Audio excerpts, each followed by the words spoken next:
déjà c'est un conflit armé, une guerre pour vous, ce qui se passe depuis 8 jours entre Israël et l'Iran?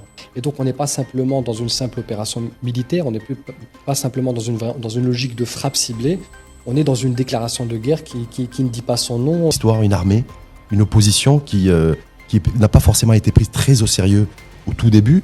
Les Iraniens sont nationalistes et très jaloux de leur souveraineté. Et puis c'est un programme nucléaire qu'ils ont commencé il y a plus d'une quarantaine d'années. Vous ne pouvez pas le fermer aujourd'hui parce que les Américains... Donc le point faible de l'armée israélienne, c'est l'armée de terre. Parce que finalement, ce n'est pas une armée de professionnels, c'est une armée d'appelés. Est-ce qu'il y a une porte de sortie qui doit être honorable pour les deux? Tout le monde le savait. Donc le sujet, ce n'est pas le nucléaire. Bienvenue, Anas Abdoun. Bonjour. Dans l'émission de débat... 7e sens, censé donner du sens au sens. Anas Abdoun, je rappelle que vous êtes spécialiste en relations internationales, plus spécifiquement au niveau du Moyen-Orient et également en énergie. Parce qu'on voit bien qu'aussi ces sujets de politique internationale sont parfois intimement liés à des enjeux économico-financiers, hydrocarbures et autres. Donc c'est peut-être un peu le lien qui va être fait avec l'émission de débat d'aujourd'hui, qui va revenir sur on est au 7e, 8e jour de conflit armé, de guerre, je sais pas, entre l'Iran et Israël, et peut-être aussi les États-Unis qui sont directement ou indirectement impliqués dans ce conflit armé. Pour vous, Anas Abdoun, on va essayer de profiter de votre présence pour donner encore plus de sens à ce que beaucoup d'entre nous n'arrivons pas forcément à comprendre, à décrypter ou à déchiffrer ce conflit armé. Est-ce que déjà c'est un conflit armé, une guerre pour vous, ce qui se passe depuis 8 jours entre Israël et l'Iran? Écoutez, plus qu'un conflit, à partir du moment où on voit qu'il y a une intervention militaire d'envergure, ne serait-ce que sur la logistique employée, je rappelle que c'est plus de 200 avions de chasse de 5e génération et de 4e génération qui ont été déployés sur le front. Il y a eu des bombardements sur des sites nucléaires, mais aussi sur des sites civils, sur l'infrastructure militaire. Et donc on n'est pas simplement dans une simple opération militaire, on n'est pas simplement dans une logique de frappe ciblée. On est dans une déclaration de guerre qui ne dit pas son nom et qui va à l'encontre naturellement de... Donc pour vous, c'est une guerre aujourd'hui? Oui, on est clairement dans une guerre, ça ne fait aucun doute. Je veux dire, à ce niveau d'intensité, d'engagement, on est dans une guerre. Et à ce niveau d'avancée, parce que je dis c'est le 7e, 8e jour de guerre, pour reprendre le terme que vous avez employé pour qualifier ce qui se passe entre Iran et Israël. Est-ce qu'aujourd'hui, les choses ont évolué très rapidement? Parce que autant certains ont été surpris lorsque Israël, c'était la semaine dernière, vendredi dernier, a décidé de frapper l'Iran. Et donc voilà, aujourd'hui, 8 jours après, on a vu effectivement des bombardements très intensifs dès les premiers jours. Et on en est avec de part et d'autre, d'ailleurs. On a l'impression qu'aujourd'hui, ça s'est un petit peu tassé. Disons qu'on est dans une confrontation stratégique pure, c'est-à-dire que l'avantage qu'avait Israël, bien sûr, c'était l'effet de surprise. Je rappelle que les Iraniens étaient en pleine négociation, d'ailleurs, sur le dossier nucléaire et que la frappe est survenue 2 jours avant seulement le dernier round de négociation qui devait avoir lieu à Oman. Donc ils ont eu l'avantage de l'effet de surprise, ils ont eu aussi l'avantage du renseignement et de la clandestinité, ce qui a un peu paralysé le système de défense aérien pendant quasiment entre 18 et 24 heures. Et donc forcément, la première opération israélienne aérienne était plutôt un succès. Elle a détruit un certain nombre d'infrastructures, notamment l'état-major militaire. Mais très rapidement, je veux dire, l'Iran, c'est pas le Hezbollah, c'est pas parce que vous décapitez une partie du leadership militaire que l'État s'effondre. C'est un vrai État, il y a des vraies structures, il y a une vraie armée. Et donc forcément, très rapidement, on voit petit à petit l'Iran qui monte en puissance au niveau balistique, au niveau de ses défenses aériennes. Et là, on est en fait dans une forme de paradoxe, c'est-à-dire que Israël affirme avoir la domination aérienne ce qui est une réalité à nuancer, parce que premièrement, ça a toujours été le point faible de l'Iran, la défense aérienne. Je veux dire, c'est pas nouveau. Quand vous avez des F-35 par rapport à des vieux systèmes anti-aériens, soit les S-300 russes, soit les productions locales, il y a un déséquilibre. Et puis, deuxième élément fondamental, l'Iran, c'est 1 600 000 km². Par définition, la couverture aérienne d'1 600 000 km², c'est quelque chose qui a un non-sens. Vous pouvez pas couvrir tout le territoire, et donc vous pouvez pas aller chercher tous les lanceurs. L'autre point aussi qui est important pour répondre à la question, c'est que les Iraniens ont réduit le nombre de salves de missiles balistiques qu'ils envoyaient en Israël, mais paradoxalement, le pourcentage de succès militaire, c'est-à-dire de frappes qui arrivaient, a augmenté parce que le système de défense du dôme de fer sature, mais aussi la nature des systèmes balistiques sont différents, hypersoniques, supersoniques, que le dôme de fer ne peut pas arrêter. Est-ce que vous diriez aujourd'hui, Anas Abdoun, qu'au bout du 8e jour de cette guerre, en fait, la relation, les rapports de force sont équilibrés? C'est-à-dire qu'entre ce qui s'est passé les premiers jours, vous l'avez dit, effet de surprise, décapitation en tout cas on l'a bien vu, certains états-majors, membres de l'état-major du régime des mollahs, des services, en tout cas iraniens, et que là les choses sont en train de se repositionner, de se rééquilibrer, ce qui explique aujourd'hui le fait que les bombardements sont différents, sont moins intensifs, et que quelque part on ne sait pas trop ce qui va advenir demain ou après-demain. Alors qu'on ne sait pas trop, évidemment, parce que déjà c'est très difficile de sortir de l'information parce qu'il y a un vrai brouillard de guerre. Aujourd'hui, et une désinformation constante. Aujourd'hui, quand vous prenez une photo d'un missile qui tombe à Tel Aviv, vous êtes passible d'emprisonnement. C'est dire la pression qu'on met pour effectivement éviter cette de part et d'autre, est-ce que ce que vous dites là... de part et d'autre. Les Iraniens peuvent communiquer sur les bombardements sur les infrastructures civiles. Ils ne communiquent pas, par exemple, sur la perte du nombre de lanceurs, évidemment. Donc c'est très difficile d'ajuster. En revanche, oui, c'est beaucoup plus équilibré que le vendredi de l'intervention militaire, où là, on avait l'impression que c'était unilatéral. Est-ce que ça veut dire qu'aujourd'hui, ce qui a été pris en considération, ne serait-ce que par la Maison-Blanche, Donald Trump, qui s'est exprimé lui aussi en milieu de semaine en disant les 2 prochains jours vont être terribles pour l'Iran. Il a même invité et encouragé les habitants de Téhéran à quitter la ville. Donc si on parle de 13 ou 14 millions de personnes, on voit bien que le discours de Donald Trump, lui aussi, les plus édulcorés valeurs aujourd'hui. Est-ce que ça, c'est l'expression aussi du fait que l'Iran, c'est aussi peut-être un pays, un territoire, une histoire, une armée, une opposition qui n'a pas forcément été prise très au sérieux au tout début, ne serait-ce qu'en termes de communication vis-à-vis du monde extérieur, et que aujourd'hui, en fait, ils sont face à une réalité, et la réalité de l'Iran. Je crois qu'il y a 2 points fondamentaux dans votre question.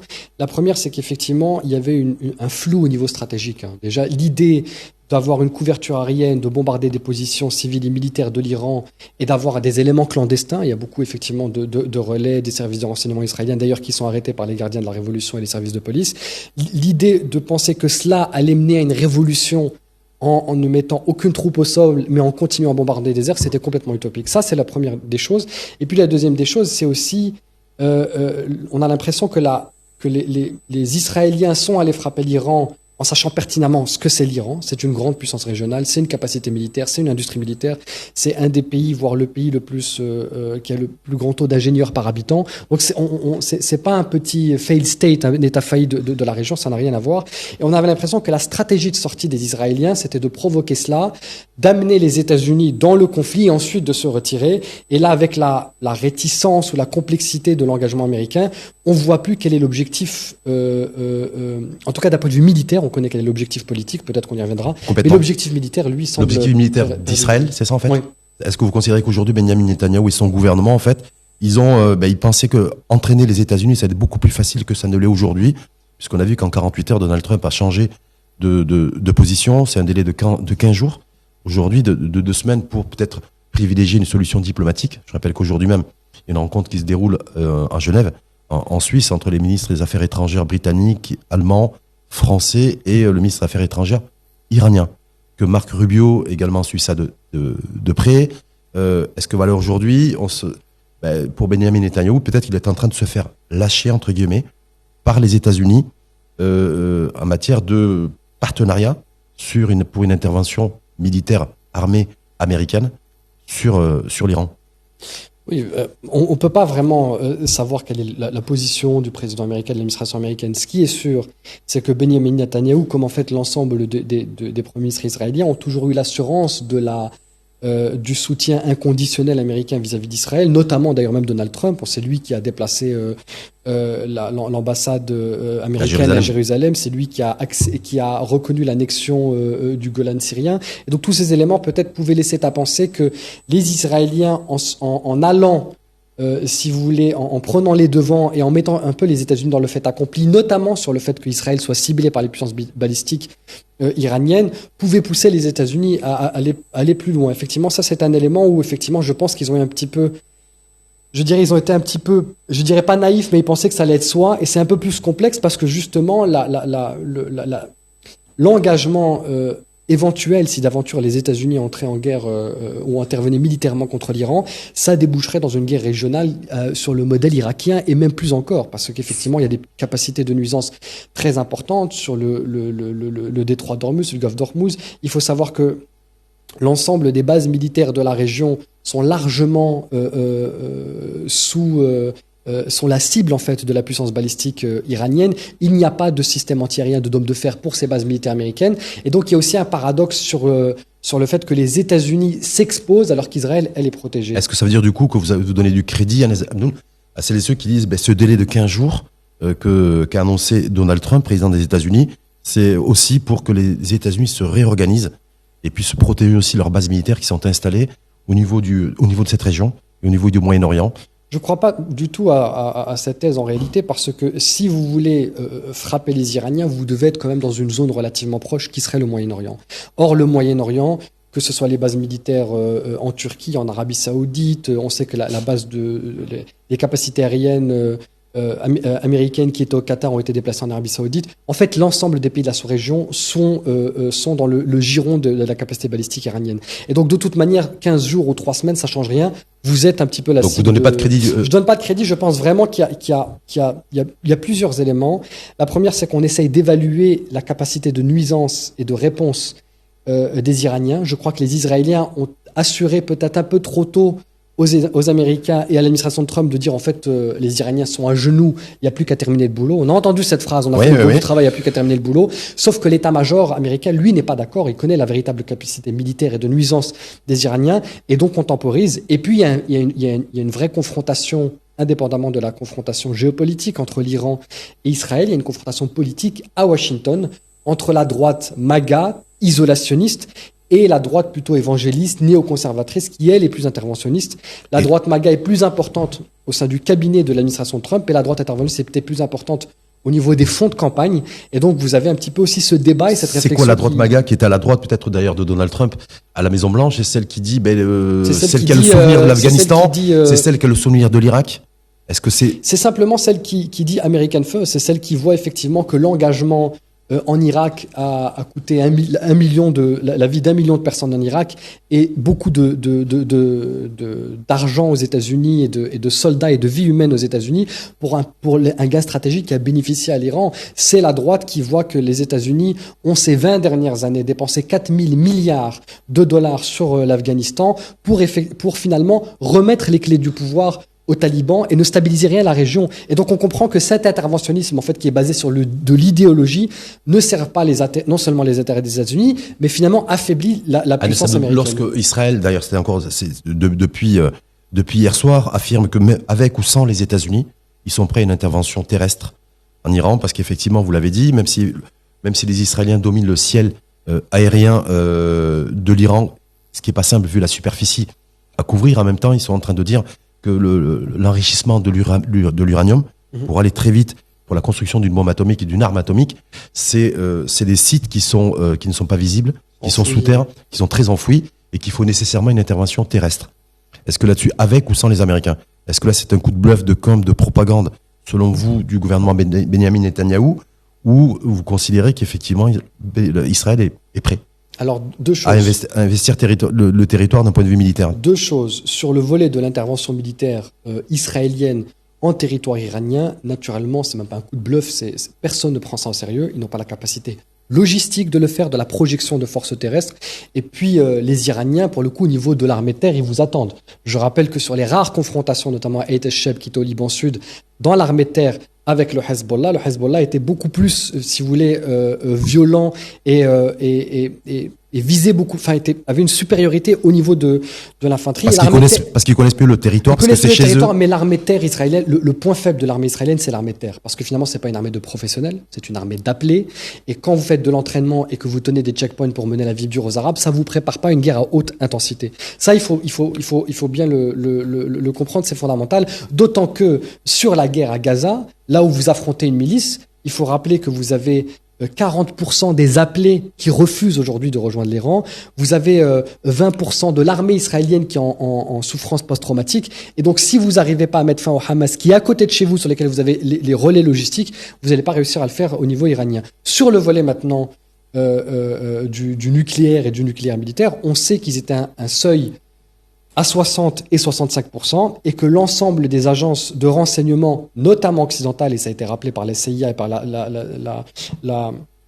la personne en charge du renseignement Tulsi, je pense, dont le nom m'échappe, que effectivement les Iraniens n'étaient pas dans une démarche d'avoir la bombe et que s'ils voulaient le faire par décision politique, pas la position de la Maison Blanche. Ce serait dans 4 ans. Mais la Maison Blanche ne reprend pas les points de service de renseignement. C'est dire que le sujet est davantage idéologico-politique plutôt que factuel et au niveau des intérêts. Donc pour vous, Anas Hamdoun, cette menace, en tout cas qui a été exprimée publiquement, qu'Israël s'apprêterait à une invasion terrestre, tout cas militaire, pour vous, ça se fera pas, avec ou sans les États-Unis. Non, c'est pas sérieux. Qu'est-ce qui pourrait se passer aujourd'hui?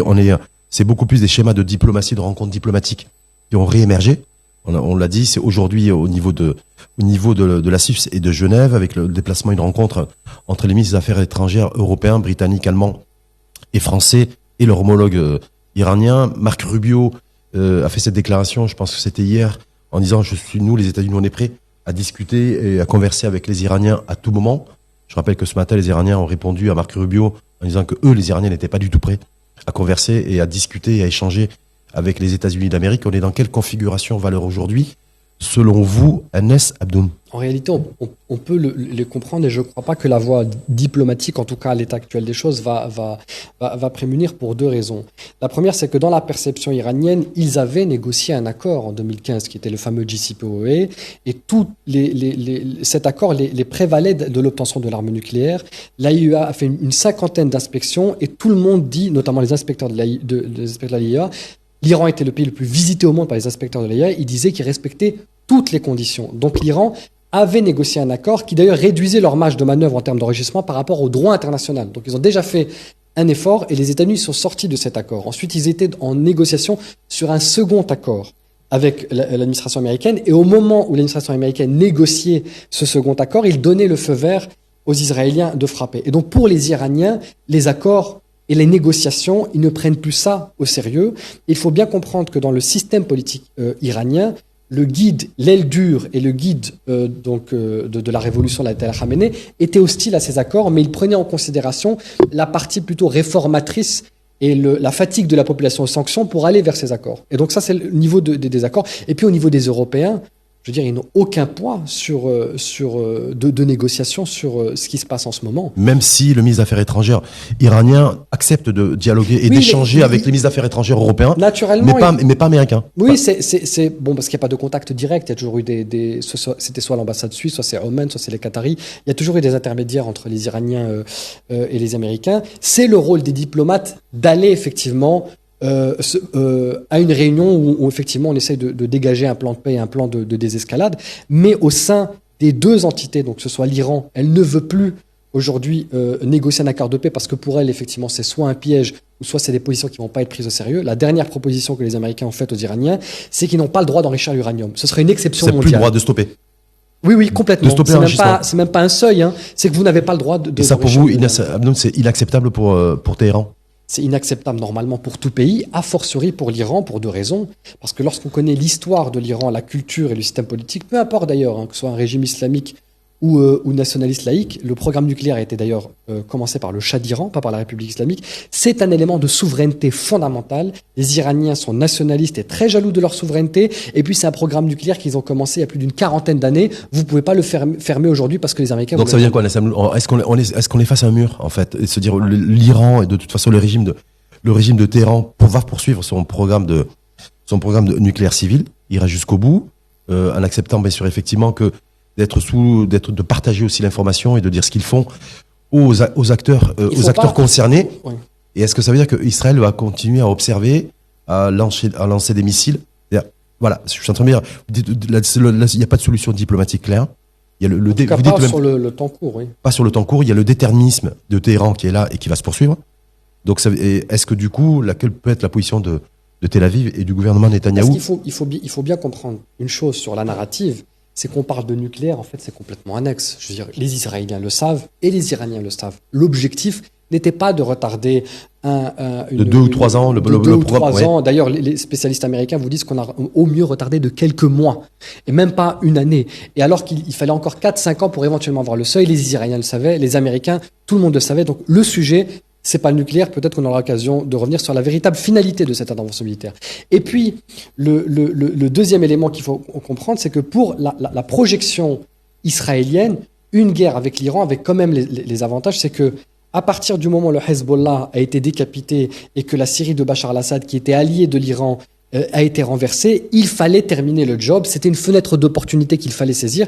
Et donc le but, voyant le régime un peu affaibli, veulent maximiser cela. Et puis pour les Iraniens, c'est l'occasion de montrer effectivement qu'ils ne sont pas finis. Ils doivent redorer un petit peu l'effet de dissuasion qu'ils ont un peu perdu. Et donc c'est pas du tout à leur avantage de terminer cette guerre. Il faut une porte de sortie honorable à la fois pour Benyamin Netanyahou, à la fois pour le régime des Mollahs et l'Iran. Est-ce que Valeur aujourd'hui, quoi qu'il en soit, quelle que soit l'issue, quelle que soit la solution, est-ce qu'il y a une porte de sortie qui doit être honorable pour les deux? Idéalement, ce serait ça. Cela dit, on est tellement dans des antagonismes tellement forts que j'ai du mal à voir une solution qui est de couper la poire en deux. La vérité, c'est que la stratégie de sortie des Israéliens, c'est d'amener les Américains dans le conflit coûte que coûte, tandis que la stratégie des Iraniens, c'est de connaître la fragilité et le manque de résilience des Israéliens par rapport aux Iraniens et de les amener sur le temps long. Je rappelle que les derniers qui ont déclaré la guerre aux Iraniens en disant ça va durer 15 jours, c'était Saddam Hussein, ça a duré 8 ans. Et donc c'est cette stratégie parce qu'au niveau de la résilience et du temps long, la société israélienne ne tiendrait pas, même pas un mois de guerre avec des bombardements balistiques tous les jours, tandis que les Iraniens, eux, peuvent le faire. Et pour vous, c'est qui les plus endurants? Est-ce que c'est plutôt l'Iran qui est marathonien endurant et que le gouvernement Netanyahou et Israël? Elle l'a prouvé à travers l'histoire, à travers la guerre Iran-Irak qui a duré 8 ans. Elle l'a trouvé à travers 50 ans de sanctions économiques les plus importantes du monde, et c'est un régime qui tient, c'est un peuple qui tient, et puis je tiens à te dire que même l'opposition à l'interne iranienne qui est contre le régime veut voir les régimes tomber, mais pas au détriment d'un État failli. Le nationalisme iranien prend vraiment. Tandis que les Israéliens, on l'a vu, sur une guerre à Gaza avec une milice, on voit une crise politique, on voit une crise économique, on voit une crise au niveau de l'état-major, on voit que l'armée ne suit plus pour une milice qui ne représente même pas l'échantillon de la puissance iranienne. Même si Israël pourrait compter sur tout le soutien militaire des États-Unis, oui, on a vu beaucoup se déplacer. Oui, même en cas d'aide logistique. Par contre, si les États-Unis entrent dans le conflit, là on est dans une autre dimension et une autre configuration. Oui, sur la finalité, vous dites, ce serait intéressant aussi de revenir sur la finalité de cette guerre. C'est quoi la finalité de cette guerre? Parce qu'aujourd'hui, les communs des mortels se disent, bah voilà, au départ, ça démarre effectivement pour empêcher l'Iran d'obtenir et de fabriquer et d'arriver à concevoir une arme de destruction massive d'un point de vue nucléaire. Donc d'en faire un problème et un enjeu existentiel à la fois pour Israël, voire pour d'autres pays et pour d'autres pays dans le monde. En même temps, ça s'est déplacé aussi assez rapidement en disant voilà, c'est la chute du régime. Est-ce que Valeur aujourd'hui, au bout de 8 jours, avec le recul que vous avez, Anes Adnoun, c'est quoi? Est-ce que c'est une dimension politique? Est-ce que c'est plutôt une dimension purement nucléaire? C'est-à-dire, voilà, effectivement, Israël s'est rendu compte que ce qui est en train de faire la montée en charge, même si elle est progressive et contrôlée, de l'Iran sur l'uranium en termes d'enrichissement pour fabriquer pour le programme de nucléaire civil, c'était vraiment une vraie menace qui s'affirmait de plus en plus. Alors il y a un objectif mineur et un objectif majeur. L'objectif mineur, très rapidement, c'est que le bloc occidental commençait à se fissurer dans les soutiens israéliens, notamment vis-à-vis de la guerre à Gaza. Et vous remarquerez qu'à partir il y avait des sanctions au niveau du Royaume-Uni sur certains ministres. La France parlait de reconnaître un État palestinien en ce moment même. Il y avait une conférence qui était prévue là. Exactement. Ouais. Il y avait le chancelier allemand qui commet les inconditionnels de la politique israélienne, qui était critique sur la stratégie à Gaza. Au moment où vous ramenez l'Iran dans l'équation, on est dans un élément passionnel, ça aveugle tout, c'est Israël a le droit de se défendre. Donc ça, c'est l'élément mineur. C'est un coup de maître, ça, de Benyamin Netanyahou? De maître, je sais pas, parce que bon, il avait déjà fait l'agenda politique et diplomatique. En tout cas, objectivement, ça fonctionnait. L'objectif majeur maintenant, effectivement, c'était pas le nucléaire, mais c'est même pas renverser le régime. Parce qu'il faut bien comprendre, si l'on regarde la sociologie politique iranienne, si demain le régime tombe, et vous allez dans une reconfiguration, par exemple, d'une démocratie libérale, vous avez dans la sociologie politique iranienne à peu près 20% d'irréductibles anti-régime, farouchement anti-régime. Vous avez 20% de pro-régime qui sont complètement dans le soutien inconditionnel. Et puis vous avez la majorité qui oscille entre des conservateurs religieux, parce que 50 ans de République islamique, ça laisse des traces même dans la formation des consciences, des conservateurs religieux, mais qui ne veulent pas du système aussi fermé au niveau du régime. Et donc, une démocratie libérale, ça donnerait quoi? Qu'elle soit en fait plutôt islamique comme un modèle turc ou même plutôt libérale, ce serait une puissance qui continuera à vouloir continuer son programme balistique, son programme nucléaire et puis surtout faire ce que poursuivre la nature de l'Iran qui est de considérer que le Moyen-Orient est sa zone d'influence régionale, et ce depuis l'Antiquité. Et c'est cela qui dérange Israël, peu importe le type de régime. Et donc ce que l'on veut en fait, plus que le nucléaire et plus que le renversement de régime, c'est un État failli. D'où la déstabilisation à l'intérieur avec les agents de renseignement. L'idée, c'est pas que l'Iran change de régime et qu'elle reste stable, c'est que l'Iran s'effondre comme l'Irak, comme la Syrie, et qu'elle ne puisse pas représenter une menace à long terme dans l'hégémonie et la domination israélienne. Et qu'Israël s'affirme comme la seule puissance, en fait, et une hégémonie israélienne au niveau de la région. Pas simplement au niveau militaire. On sait que, par exemple, l'Irak, avant Saddam Hussein, c'était une production d'ingénieurs et d'intellectuels et de savoir-faire qui est aujourd'hui complètement détruit. Aujourd'hui, c'est le cas de l'Iran. Et d'ailleurs, c'est pas simplement une théorie qui est un peu reprise comme ça par un certain nombre d'universitaires ou peut-être des conspirationnistes, que sais-je encore. C'est pris très au sérieux au niveau des chancelleries. Je rappelle que le Pakistan soutient fortement l'Iran parce qu'ils se disent, mais en fait, on est les prochains. Pakistan qui a la bombe atomique, d'ailleurs. Exactement, on est les prochains dans cette logique. Même le président Erdogan, qui pourtant est une démocratie relative parce qu'il y a une dérive autoritaire, mais par rapport au monde arabe, c'est une démocratie, eh bien, dit clairement, dans les jours qui suivent, dans les 48 heures qui suivent, l'intervention israélienne en Iran demande à l'industrie militaire turque d'accélérer leur programme balistique. Et donc, il y a vraiment une perception qu'Israël, baqué par les États-Unis et l'Occident, a le droit, effectivement, outre n'importe quelle réglementation du droit international, de déclarer la guerre à tout ce qu'elle peut considérer comme étant une puissance régionale concurrente. Dernière petite question, Anas Abdoun, pronostic. Est-ce que la guerre va encore durer le temps que adossé au temps imparti par Donald Trump d'un délai de 15 jours supplémentaires. Donc, est-ce qu'on pourrait s'attendre, en tout cas, à ce que dans les prochains jours, au moins pour 15 jours, est-ce qu'on s'envoie des missiles de part et d'autre au niveau entre l'Israël et l'Iran? Écoutez, attendant que la Maison-Blanche prenne une position tranchée? Oui, effectivement, tant que Washington ne tranche pas, on va continuer dans ce système de conflit qui sera, à mon sens, davantage qui avantagerait davantage l'Iran sur cette question de durabilité et de résilience. Cela dit, deux choses l'une, soit les États-Unis décident de ne pas entrer en guerre et auquel cas ils mettraient une pression à Israël de terminer un petit peu cet aventurisme militaire, ou soit ils décident d'entrer en guerre et là on va dans une configuration militaire et de conflagration régionale qui pour le coup durera dans le temps. Merci infiniment, Anas Abdoun. Merci pour votre éclairage dynamique et d'avoir donné encore plus de sens, ou avoir donné simplement du sens, parce que c'était pas forcément facile et aisé de donner du sens à ce qui se passe depuis 8 jours, à cette guerre déclenchée et déclarée par Israël à l'égard de l'Iran. Et on voit bien que les choses se compliquent, se complexifient. Et puis au bout de 8 jours, il y a un rapport beaucoup plus équilibré en matière de rapport de force, considérant, en tout cas c'est votre grille de lecture, que l'Iran c'est une puissance et que c'est pas un pays qu'on manipule ou en tout cas qu'on peut décapiter ou mettre en dehors du champ militaire, politique, peut-être aussi religieux et économique et financier. Comme ça, c'est beaucoup plus complexe qu'on ne l'a été précédemment l'Afghanistan, l'Irak ou d'autres pays beaucoup plus proches d'ailleurs comme la Libye. Exactement. Merci infiniment Anas Abdoun et à très bientôt. Merci à vous. 7e Sens, à suivre sur la chaîne l'ODJ TV et à réécouter sur R212, la web radio des Marocains du monde.